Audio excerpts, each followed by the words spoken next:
Welcome back to Yoga Insider Podcast. I'm your host, Alex Waycott. Thank you so much for tuning in to Yoga Insider today, wherever you are listening from around the world.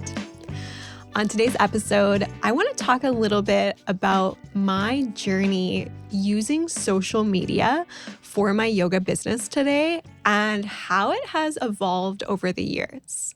Now, when I think about this topic, I've always kind of felt like I don't know if I'm necessarily the most obvious person to speak about digital marketing and social media. I don't necessarily see myself as a social media expert. And I think for a long time, I kind of told myself that I didn't really have the authority to talk about this. But when I take a look back at my experience, that is definitely not entirely true. And I think I do have some perspective to share. So I've been running a yoga business since 2012. I have been teaching yoga since 2012, and I have tried a lot of different things over the years, not just with my own brand, but also some of the work that I've done behind the scenes, in other aspects of the yoga industry. So I've managed social media accounts for yoga studios, websites for yoga studios, blogs back in the day for yoga studios. I've worked in digital distribution for an online yoga startup, an online yoga platform, and email marketing for them as well.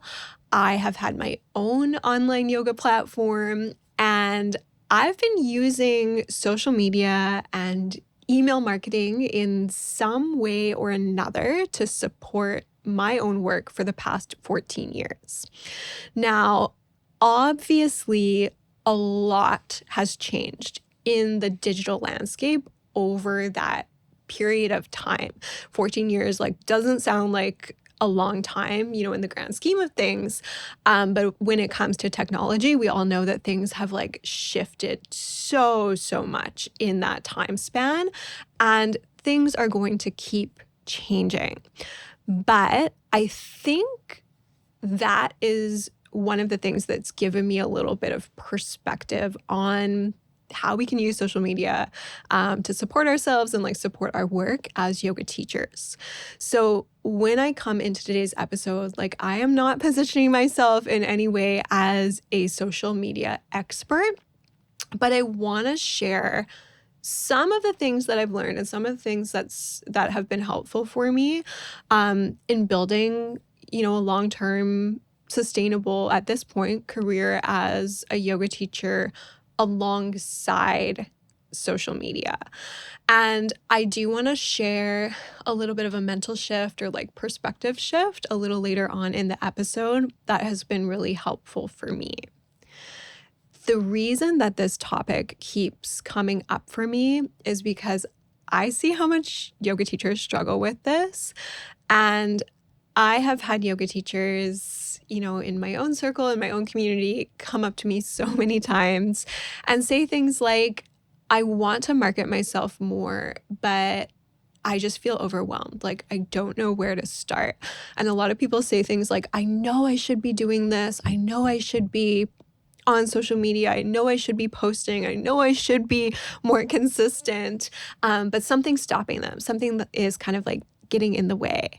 I also hear things like, my posts don't perform well, nobody likes them, nobody engages. And again, have totally been there. Not every post lands. I totally get it.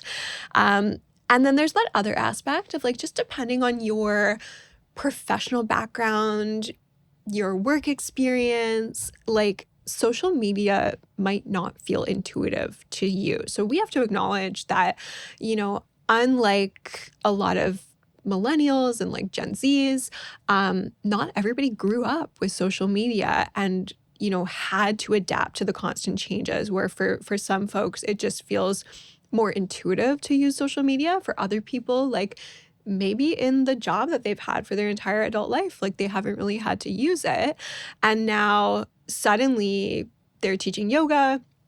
Maybe they're stepping into a little bit more independence, or they're running their own classes or events, and they want to market themselves online, but getting started feels really overwhelming because they just don't quite know where to start. They're not confident with the technology. And then you just end up in this freeze state where you don't do anything at all. And if that's you, you're not alone. I hear it from so many people, and I myself have been stuck in that state at certain times of being like, okay, I know I need to post about these things that I have coming up, but I just really don't feel like doing it or feel like I don't have the right content to share. And it's just like this perpetual cycle. And it can be really frustrating, and it can take a lot of our energy and like mental space too. And so I don't want to offer necessarily like a strategy in today's episode, but I just want to share some perspective that I think is grounded and that I think will help you approach social media in a way that supports your work, and kind of like lives alongside your work, but hopefully isn't going to overwhelm you as much and like doesn't have to be the primary focus, if that makes sense. So I want to take you back in time just a little bit and walk you through like a few different eras of my yoga teaching career, because I think that context helps paint the picture of like the evolution of, social media as a tool that I use to support my yoga business. Now, I started teaching yoga in 2012. I was pretty much fresh out of high school. I was in my first year of university, and I had no social media. I did not have Facebook. I did not have Instagram. I didn't have an email list. I literally had nothing. And prior to being a yoga teacher, during my high school years, I guess, I really wasn't on social media. I think I'm kind of that age where I was probably a little bit too young for things like MySpace. MySpace wasn't necessarily popular when I was in school. Facebook, I think, was popular, but I just didn't have it. I just didn't care about being on social media. And so marketing wasn't on my radar. And I think the closest thing that I did to any kind of marketing when I was a new yoga teacher in 2012 was designing a poster online. I don't even know what I would have used to design the poster, Microsoft Word. I printed it out, hung it up maybe in the studio where I was teaching, and that was it. That was the extent of my strategy. And at the time, I did not feel like I was missing anything.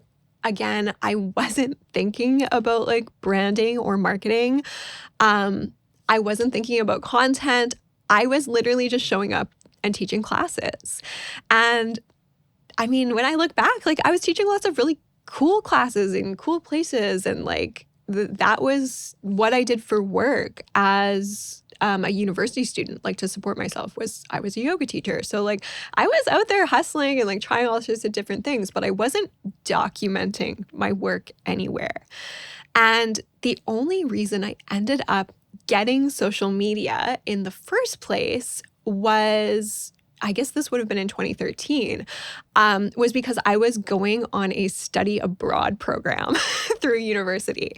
So I was 19. I was going to Ireland for half a year to study kind of on an exchange program at a university there. And I, was going far away from home and wanted to have a way to stay in touch with my friends and my family back home. So I remember getting a Facebook account. I had never had one before, again, didn't have one in high school. And when I got that first Facebook account, I remember thinking oh, maybe I should make a little business page for my yoga classes as well. And so I made a little business page and I don't know, I had no strategy. I would just post on it from time to time and say things like, hey, I'm teaching tonight, at this time, at this place. I used to teach this Friday night class called $5 Fridays at a local studio. And it was a really sweet, accessible offering. And I would just post reminders about that kind of thing. And again, that was basically it. And it was the kind of thing where I would make a few posts about my classes and then maybe not post anything for like 3 months or 4 months, like no consistency whatsoever. Again, because it just really wasn't at the top of my mind. And I would say for the first, like, I don't know, 6 years of my teaching career, like I really wasn't online or on social media in any sort of meaningful way within the context of teaching yoga.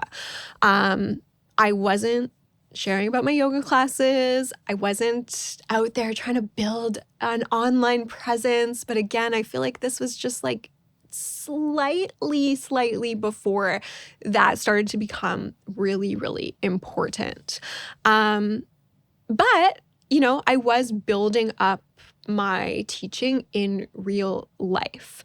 And during those first few years, I was out there, like boots on the ground, if you will, building up a foundation in my teaching and like learning how to teach without social media. And I want to acknowledge that this was a different time. Like we are in such a different time now. And the landscape of like everything was just very different on every level. So I think that's part of the reason why, if you were teaching yoga back then, a lot of us were able to get away with just being out in the community and doing our teaching and not feeling like we had to be making videos about it and podcasts about it and doing all these extra things.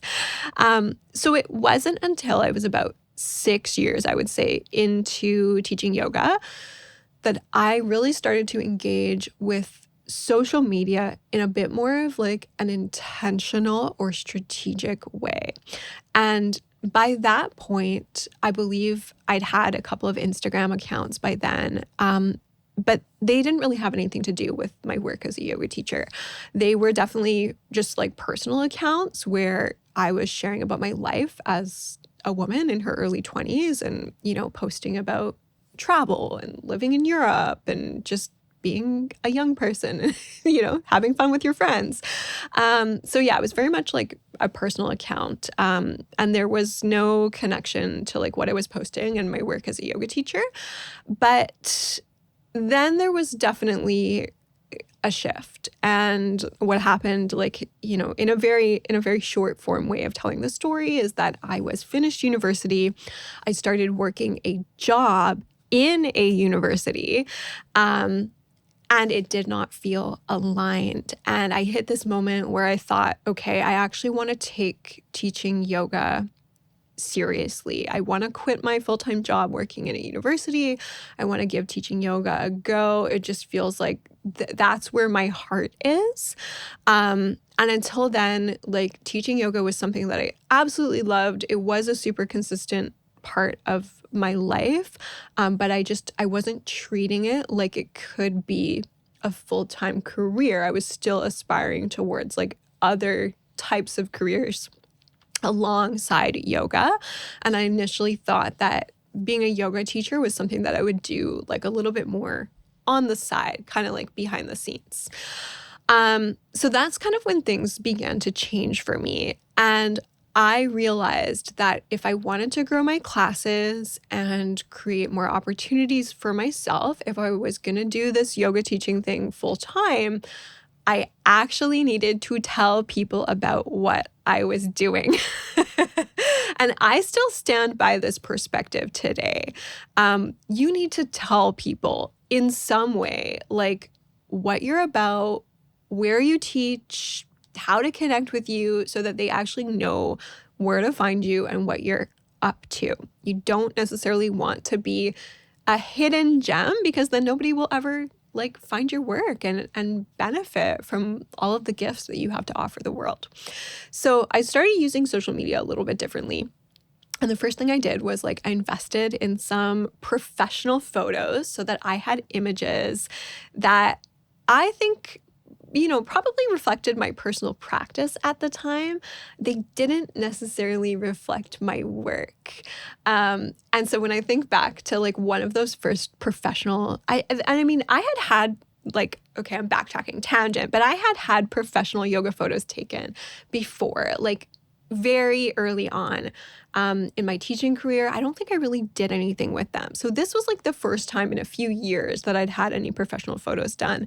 And when I think back to that photo shoot, I mean, there are pictures of me doing like complicated standing leg balances and big back bends. And when I look at them, I see a very young, conventionally attractive, like flexible, able-bodied woman. And, you know, love the pictures. But I think like my perspective had to shift and mature. And that happened on its own over time for me to realize that like those types of photos, even though they're beautiful and lovely, like they're not always going to be an accurate reflection of like what it's like to be in a class with you or the types of people that you work with. And just to give a little bit more perspective here, like at the time, I was actually doing a ton of work with older adults. I was teaching chair yoga every week. And I was doing a really good job, like creating accessible classes for older adults in my community. And those photos of me with like my foot behind my head don't necessarily translate like into that really cool work that I was doing at the time. So I'm just kind of putting that out there, but that's okay. I feel like we all go through these kinds of phases. But anyways, I started posting like on purpose on Instagram and Facebook at the time about the classes that I was teaching, my offerings. I was starting to do a lot more work independently, like independently run events in the community. And again, I'm just sharing this because some of you will probably relate, but it felt so uncomfortable at first to share about myself in that way. It was super cringy for me. I hated it, but I did it anyways. I just wasn't used to putting my work out there like that. I was used to just yoga was just part of my, like, it was just such a part of my life. It was like as natural as, brushing your teeth. Like I didn't even think about it. I would just show up and teach my classes and have a great time. And that was it. But I wasn't used to like doing that type of self-promotion in any capacity up until that point in my life. And so there was definitely a transition there where I had to get over that feeling of like, wow, this feels really vulnerable and uncomfortable, and it feels weird to have eyes on me and attention on me in this way. It's awkward. But I would say that was the beginning of my understanding of social media as a tool that could support my work if I was going to use it intentionally. And a couple of years later, I feel like everything changed again. And if you were teaching yoga back in 2020 when COVID happened, you probably know that if you were teaching yoga throughout that time, that social media like wasn't optional anymore. It was absolutely a necessity. It was like a lifeline to stay connected with your students and with your community. So during that time, I moved my teaching online. I created my own online platform. I was applying for and receiving grants to run like online free yoga series for my community. And then suddenly social media became like one of the really primary ways that I could stay connected to my students. Now, this was also when my email list was born, which in hindsight, looking back, that was one of the most important things that I built during that time. And I didn't know at the time how crucial having an email list was going to be for me like 6 years down the road. I did not know how important it would be for my business. And when I first started my email list, I was quite underwhelmed by it. It was small. I didn't have a lot of people on it. I feel like the first email I tried to send out just like bounced back and it didn't show up in people's inboxes like it was supposed to. And I didn't realize that there was going to be such a learning curve with like learning to use the software where I was creating my emails. So again, underwhelming, not exciting, but I was like planting the seeds unknowingly for something that would grow and become really important in my business later on. Now, during this kind of COVID phase of teaching yoga, this was also a phase where I started to experiment a lot more online.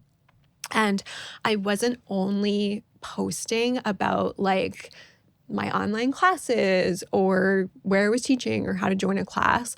I was also trying to share more of my voice as a yoga teacher.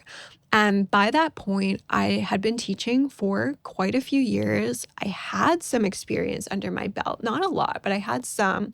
Um, I had opinions and perspectives about the yoga industry, about teaching and being a student, and like things that I was observing. And I started to share a little bit more of that, like a little bit more what I would call thought leadership. And just to be honest, like it didn't always land. And I can laugh about it now, but at the time it didn't feel like such a funny matter. And I think like, again, I'm just sharing this to be really transparent, but like I hadn't developed a tactful or strategic way of sharing my thoughts. And I want to give my past self credit for being brave and like having the courage to put myself out there, because I feel like that is part of like learning to be a leader and like learning to like stand on your own, like in your authenticity. It means that sometimes you're kind of like wobbling out in front of people and messing up in front of people. But I had to learn the hard way a few times. And, you know, that there is a way to share your thoughts, and it's okay to have your own perspective. It's okay to have an opinion on things too. But there's a way to share your thoughts without coming across as reactive or without like intentionally making other people feel shame or feel bad about themselves. And I just feel like that was a little bit of tough learning that I had to do in public, to kind of figure out like how to share my thoughts in a way that is not going to like repel people. So again, it felt like sometimes I was just like putting things out into the void. I tried so many different things during that time. There was one point where I hired a graphic designer because I thought I needed a logo. And bless them, like the logo wasn't good. It also wasn't necessary. I really didn't need it to like get people into my online classes. I tried a lot of different photographers. I feel like, again, at that point in time, Instagram hadn't moved over into video content the way that it has now. And so I feel like high quality professional images were really, really important at the time in order to stand out and like get attention on your posts. And there were some photographers that I really connected with, and like I still work with those people, you know, to this day. And other photographers were like, the shoots did not go the way that I hoped. And if there's one thing that I can share, it's like if you have a really good photographer, preferably somebody who knows you, shout out Colton, my favorite photographer. I feel like it's really important to keep those connections. Like if you have other professionals that you work with and like, you know, you work well together, you know that they understand you and your vision and what you're looking for, like those connections are so important. And I mean, it's just like telling your students, like, you know, for them to find a yoga teacher that they resonate with, sometimes you have to go through a lot of trial and error and try a lot of classes where you feel like you don't fit or it's not quite what you're looking for until you find something that sticks. And so that was the case for me with like working with photographers. I also invested in like digital marketing courses at that time. So I was genuinely trying to learn on my own about content strategy, and at the time, content pillars, and just like how to be more strategic with my posting. I tried out paid ads quite unsuccessfully. They never really landed in front of like the audience I wanted them to. And I would end up with like a big influx of new followers, but it was never people from like my local community. And then that would usually be followed, you know, a month later with like a big, like a bunch of unfollows, right? Where people realize like, oh, this wasn't exactly what I was looking for. Later on, I even hired a professional to like audit my personal brand and give me a clear direction for how I could, you know, be showing up online.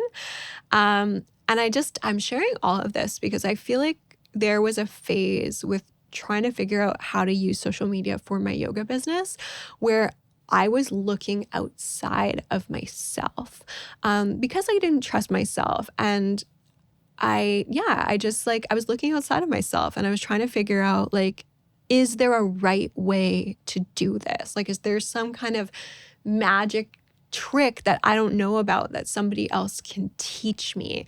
And I just think with social media, like knowing what I know now, it's that none of it is black and white. There is no magic trick. And when I reflect back at that time, I didn't really have a clear goal for my use of social media. I felt like, okay, this is the thing that I have to do if I'm going to be fully invested in my yoga business.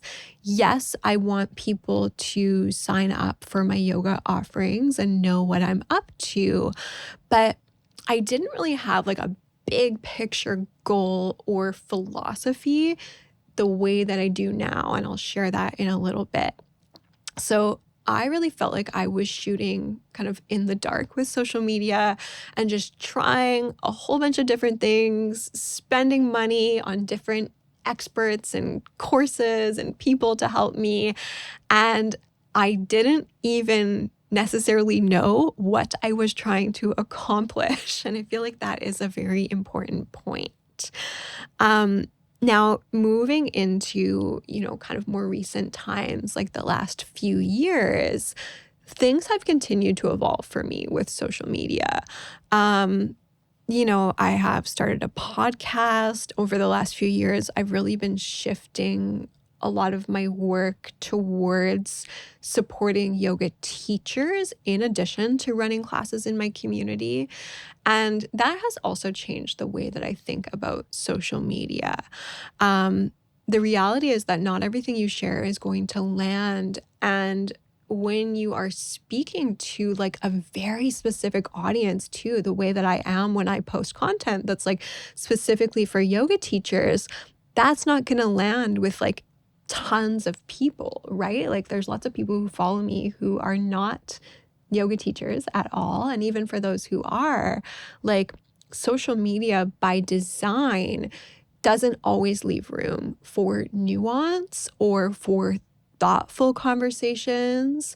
A lot of times it's people just scrolling by, engaging quickly, making assumptions, scrolling past. And like, I do that too, right? Like I'm not, taking myself out of that equation. I'm sure that I've been quick to judge and make assumptions about other people and their businesses too, just off of like, some quick little video clip or something that they said where I'm like, oh, I don't like that, right? Like that's not necessarily a reflection of them, like as a person on a whole. And so what I've really appreciated about having a podcast like this is that it gives me space. It gives me space to provide a little bit more context, a little more depth. And I feel like the people who are here, so like you taking the time to listen to like a 30-minute podcast, you're here because you want to be here. Like, if you weren't interested in what I was going to say, like you wouldn't be spending 30 minutes like listening to me, babble on. And so I just feel like there is a very different type of connection and understanding that is available when you're doing something like, having a podcast or sharing longer form content, like maybe you're on Substack or something like that, compared to someone who is just glancing at your post or your video for 2 seconds and making an assumption and scrolling past. And just from a personal standpoint, it's been a lot more peaceful for me to show up on my podcast versus trying to share a lot of like talking head, thought leadership type pieces on Instagram. That doesn't really feel like the place to do it for me anymore. So through all of this, what I have started to realize is that your social media presence as a yoga teacher is just one tool that supports your work, but it is not the end all be all. It's not the entire foundation of your yoga business. So that's like the first piece to remember. It's like, it's a tool. We can use it strategically, but it doesn't have to like mean everything and maybe like hold the weight that we give it. But I also want to say that like social media isn't dead. So even just this past week, I had a really interesting experience where two students who attend my yoga classes, both of whom I would consider to be local influencers, shared reels about my yoga classes. And this was super cool because it was completely unprompted. I didn't know they were going to do this. I didn't ask them. I didn't pay them. I was just like so pleasantly surprised. I was like, oh my goodness, somebody has something nice to say about my classes and they're choosing to share it online to their following. And what happened was there was a really wild response. And one of the videos specifically went like kind of semi-viral. Like it got a lot of attention. She was shouting out like not just my yoga classes, but some other local businesses as well. And I had more inquiries like this past week than I could keep up with about pre-registered yoga classes. So the classes that I teach at the Chilliwack Museum, for anybody who is listening to this and lives local, I had like so many emails, so many people subscribing to my email list, so many new like followers on social media. It was actually so overwhelming. And like in the best way, it was such a good thing, but I was just not expecting it, not prepared for it. I feel like that's another thing to keep in the back of your mind. It's like, okay, how will I handle this if I like go viral or like more people than I can handle? Try to like sign up for what I'm offering. And what's really interesting though is like I have done paid collaborations in the past. I have tried like influencer marketing and working with people in that way. And those past collaborations did not have any like impact compared to the impact that these two amazing posts did this past week. So that just kind of highlighted for me that like social media works, but maybe not always in the way that we think it's going to. And these days, the way that I approach social media is pretty simple. And I'm sharing this perspective because I think it might help you as well, okay? Especially if you're like overwhelmed by social media and you're like, I don't know what to post or what to do. So I see my Instagram page as a portfolio. That is the way that I choose to look at it right now. It might change, 6 months down the road, but at the moment, my Instagram page is my portfolio. It's a place where I can showcase my work, where I can give people a sense of like what I offer, what I've been up to in terms of teaching, what kind of community I'm building. And I look at it almost like a business card. So a lot of times when people are looking you up, they're not always going to your website right away. A lot of people are using social media like as a search engine. So they might be searching for you on Instagram and that could be like their first touch point with you. And then maybe they move on to your website or your email list later on. So that's like one of the ways that I'm seeing it. It's that social media is not where I'm sharing my deepest thoughts anymore. It is not where I'm sharing my, biggest, juiciest like industry perspectives or my hot takes. It is not the primary place where my business is built. Okay. And it's taken me like a long time to get to this point. I feel like my social media is like one avenue or one touch point for people to find me and understand a little bit more what I do. And so, yeah, when I'm sharing on social media, I'm trying to just think about like, yeah, what have I been up to? Like, say I taught, a training on the weekend. Even if it's after the fact, I might share some pictures from the training and like what my biggest takeaway was from it. Maybe some pictures from my classes or an event that I ran. And again, I'm just putting that out there so people can take a look and get a sense of what I do. But I feel like for a while, especially when I was trying to establish myself in my community and like make a point to differentiate what I was doing from, other studios, for example, I put a lot of pressure on myself to show up a certain way online. And I really felt like I needed to be talking to the camera consistently and posting constantly. And I just didn't love it. And again, it just didn't like land the way that I always hoped that it would. And I just didn't feel like Instagram was the right place to have the kinds of conversations that I wanted to have. And that's part of the reason for having this podcast, is so that we can like go a little bit deeper, so I can give context and like reason behind what I'm saying, and not just have people, be so quick to make assumptions in 2 seconds, right? Without really knowing anything about you. Like, I can do more storytelling here. And I know that some digital marketing experts might disagree with me when I say like, I'm not doing like a ton of talking head content on Instagram these days or anything like that.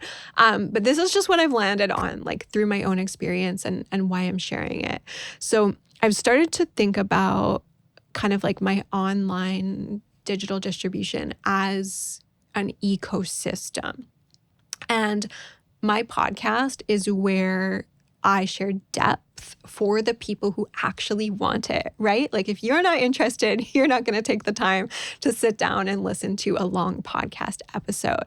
And the podcast is where I can speak with more nuance. I can share my industry perspectives.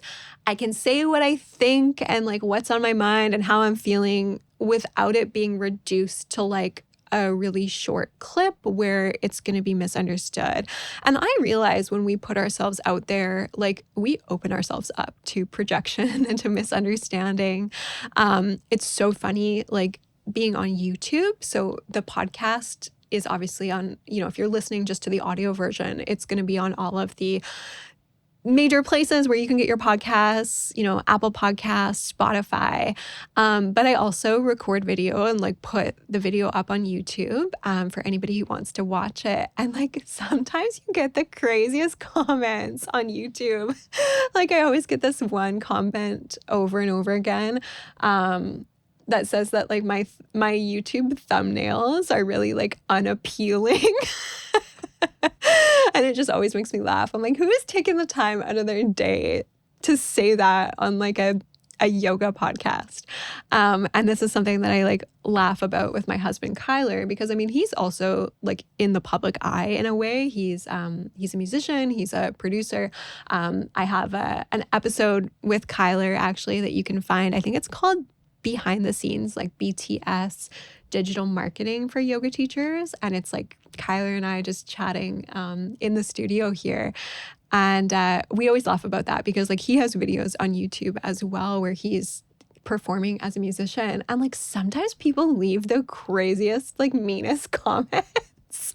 And like all you can do is laugh because they're just so insane. But I just want to acknowledge that like that comes with the territory, right? Of like putting yourself out there, is like being misunderstood and like needing to have thick skin sometimes and realizing that like not everything is personal and there are just like weirdos out there who are saying mean things on the internet. But then like beyond the podcast, Instagram, so like that is my social media platform of choice.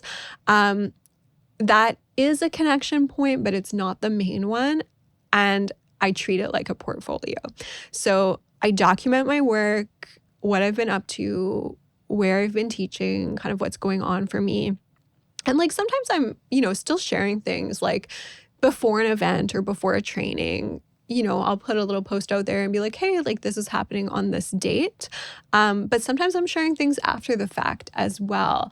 But all of those posts live on my Instagram page so that if somebody lands on my page, they can start to get a bit of a sense of what I do in my community. But just to be so real, like Instagram is not where I do the majority of like my selling, if you will. Like that's not where people are purchasing from me necessarily. So the place where I actually connect and where I sell is through my email newsletter. And when I started it back in the day, it was pretty small. When I first started out with it, I wasn't necessarily consistent with it. Whereas now, like I send an email every single month, a newsletter every single month that people wait for, right? And if for some reason they don't get it, they're like, where's the newsletter? When's it coming out? Like I need that newsletter so that I know when your classes are next month so that I can pay you and sign up for them. And what's really cool about the newsletter is that people on that list have opted in. They want to hear from me. They're the people who sign up and show up for what I'm offering. They're the people who actually engage with my work. And I feel like I'm always kind of gently funneling people over to the newsletter.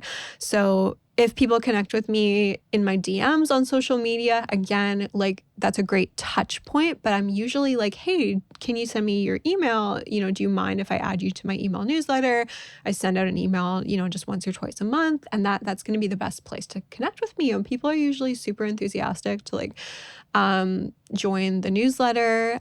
Same thing with like conversations that I have in real life. I'm always kind of sending people in that direction because that is where I have a direct touch point with my students that is a little bit more personal. So that's where I give little updates sometimes about like what I've been up to, what's been going on in my life, like little schedule changes to classes that like I'm not necessarily going to share on social media. So like, for example, when I send out my email newsletter, I might say something like, hey, on this, this 1 week, this month, like we're not actually going to have classes because I'm going on vacation and like I'm going to this place and doing this thing. And I share those little bits about my life with my newsletter readers that I don't like advertise on social media. Like I'm not out there on social media telling everybody that I'm going on vacation, but on my newsletter, I do. Yeah, and I just feel like it lands in people's inboxes, and if they want to engage with it, they can respond and engage with me directly, and I can email them back, and we can maybe have a little bit more of a nuanced conversation, or like they have a concern that they want to bring up with me, or they're like, hey, I'm going to be having surgery, or I have an injury, or like I want to ask you something about this. Like we can chat a little bit more in like a more organized way. And I just feel in terms of like, this is a slight tangent, but like in terms of boundaries and like energy management, that is really important for me because, maybe I'll see emails come in through the day and I'll be like, okay, tomorrow, on Tuesday, I'm going to sit down. I'm going to go through my emails from this time to this time, and I'm going to respond to everybody. And I can be just like a bit more organized with my time and with my energy. Whereas like on social media, I feel like sometimes people test boundaries a little bit. And, if I have like a couple thousand followers and I have like hundreds of students who take my classes every year, like I can't always reply to memes as much as I like them and think that they're funny, but like I can't always, I can't be replying to like hundreds of like videos that people send me on Instagram that like don't have any context and aren't about anything. Whereas like with the email, I just feel like the way that we can communicate is just a bit more professional. So again, for my time, my energy, my boundaries, like communicating with people through email is the best way for me. And that's why if people are in my DMs about yoga classes, I usually direct them over to the email list. And I just find that gives me a nice balance, and it helps me separate like my personal life from, work and like the admin that comes with having an independent yoga business. So I'm sharing all of this because I know that a lot of yoga teachers feel stuck with social media. And it's either people saying like, I need to be doing more, or I just feel so overwhelmed. I want to like disappear from it completely. I'm not even going to post anything. And as an independent yoga teacher, like coming from this perspective, I don't really see that as an option. Like, I don't see just completely disappearing from social media as an option for me personally. I want to utilize like all of the tools that I have available to me to get the word out about my classes and about what I do. But what is available is like a different way of looking at social media. So you don't have to treat Instagram like it's your entire business, but you can treat it like a portfolio where your work lives. And I would recommend that you just get into the habit of like sharing what you've been up to. Tell people what you have coming up, tell people what you taught on the weekend, share a little insight from like the class that you taught last week. And then you can build deeper connection somewhere else if you don't want to be on social media all the time. And that could be that you start an email list if you don't have one already. It could be a podcast. It could be an event that you run in your community. It could be your in-person classes and that in-person time that you have with your students where you can really sit down and chat with people and connect with them. So if you take anything from this episode, it would be like, don't underestimate the power of having a direct line with your people and with your students. And like, I gave that example at the beginning of the episode that even though back in 2012, it was a different time, I was still out there teaching tons of classes and like building connection with people in real life. And let that be part of your strategy, right? Being out in the community, meeting with students, meeting with other teachers. Again, even if your email list is small, even if it grows really slowly, that is another really, really valuable touch point that you can build with your students. And yeah, like don't feel like Instagram has to be, or whatever social media you're using, like don't feel like it has to be the end all be all. And so that's the biggest shift for me is like, instead of looking outside of myself and looking for some kind of magic tip to like go viral on social media, again, without even having any goal of like what I'm trying to accomplish, these days I look at Instagram like my business card, like my portfolio. I share what I think is relevant, but honestly, like I don't have any kind of a strategy anymore. So that's why I said today's episode was not necessarily going to be about like a strategy for social media, but instead just maybe like a little bit more of a grounded perspective as a yoga teacher who has like been through it over the years and tried a lot of different things online and social media. So maybe you try seeing your social media as a business card. It's okay to, just post the highlights. You don't have to share every detail of your life. You can have, a business account that is separate from your personal life or personal account. And I find that is what works for me. And then if I want to have a little bit of a deeper connection with people on other platforms, I can do that in real life, on my podcast, and through email. So again, thank you so much for being here. Thank you so much for tuning in to this week's episode of Yoga Insider. I appreciate you all so much. Have a wonderful week.